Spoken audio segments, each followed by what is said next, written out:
The pilot assembly is a very key component to the D-Series operation. 3 error codes specific towards the pilot assembly again.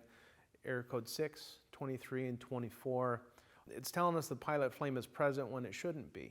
Recall the sequence of operation. The pilot should only be there during a certain point in time of the sequence and throughout the burner cycle. But those codes, error code 6, 23, 24, tell us it shouldn't be there. Let's take a look.